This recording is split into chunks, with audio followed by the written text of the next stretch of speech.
Hey, this is Todd, and I'm so glad that you've joined me for our weekly get-together of the VO Marketing Pro group. It is always a pleasure to have you here, and I just want to welcome any new members that we have, anybody that's joining us for the first time on these videos. We do these once a week, and they're on our VO Marketing Pro Facebook.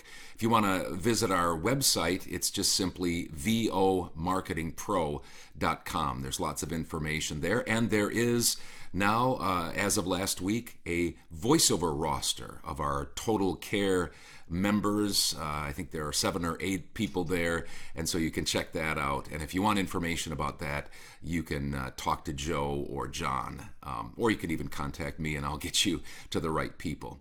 So we're going to have an update here in just a moment, your update, what's been happening with you and our other VO Marketing Pro members, and then I'll give you my update for this week. But today's topic is going to be kind of going back to a familiar refrain that I bring up regularly. And I do so because I think it's important. I think it's something that we need to think deeply about and make some decisions about. Back about 6 months ago, I did a video update here on our Facebook titled, I Want to Work. Check it out if you haven't seen it. It's, down lower, I don't know, maybe 14, 15 videos ago. In that video, I also provided my financial numbers for 2020. And what I said back then is something I've always done and I still do in my business. And that is, I have a mentality that is an I want to work mentality. It's just kind of the way I'm wired, and it's the way I've built my business. I'm not real picky about what types of VOs that I do, nor am I really strict on having to get my, quote, standard rates. Sure, I like certain genres of VOs better than others. I have to be honest. Some things I just, when they pop into my inbox, it goes, yeah. Others are going, well, this is going to be a little bit more work. I don't enjoy those quite as much. And for sure, I would always like to make top dollar and above. But that's not the bottom line. I'm in business and I want to work. So I say, bring on the work. Because that's how you feed your business. That's how you build your business. Now, I hear a lot of VO talent and VO coaches speaking about what types of VO they will do and what types they won't do. And some people talk about finding their, quote, money voice. That read style that clients love to hear them do and hire them for regularly.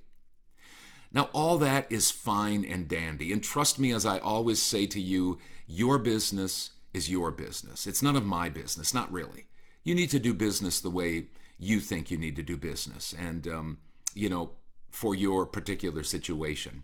However, if you want to work and you want to build a successful VO business, especially early on in your building of your VO career, you will have to have more of a I want to work attitude. That's the kind of mindset you're going to need to have.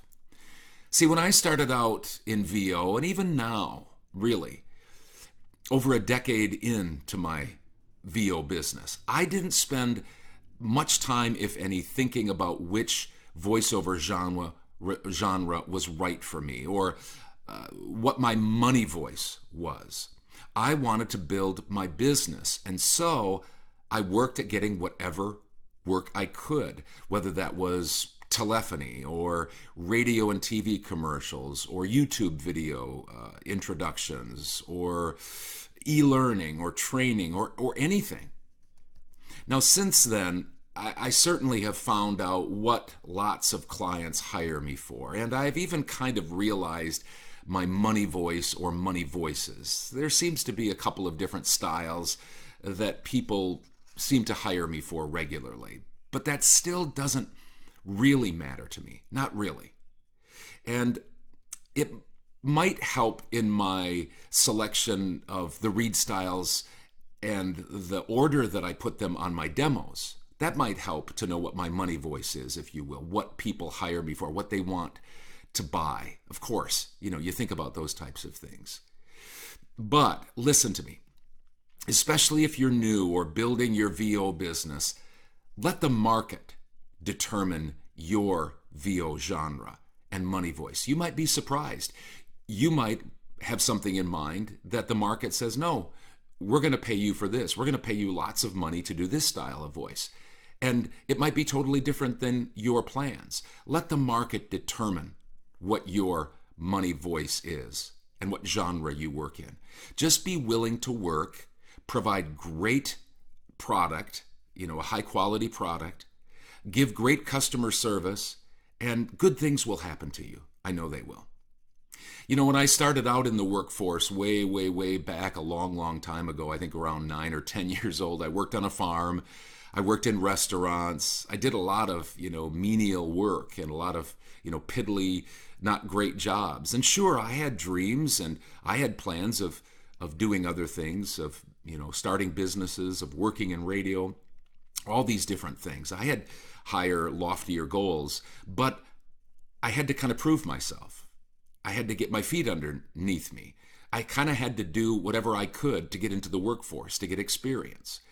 And so don't be picky. You'll be able to be picky, if you will, maybe later on. You'll be able to have more choice. But if you're early on in your voiceover career, let the market determine and just be willing to work. There's that old saying, beggars can't be choosers. It's not a put down, but if you're serious about building a thriving VO business, you don't concern yourself so much with genres and money. It's simply an I want to work mentality. So I hope that's an encouragement to you and that you'll do some thinking on that. Now let's talk about our VOMP updates. And there's quite a bit here, even though it's not going to take a whole lot of time. But I just have to make sure I hit all of the points that I have written down.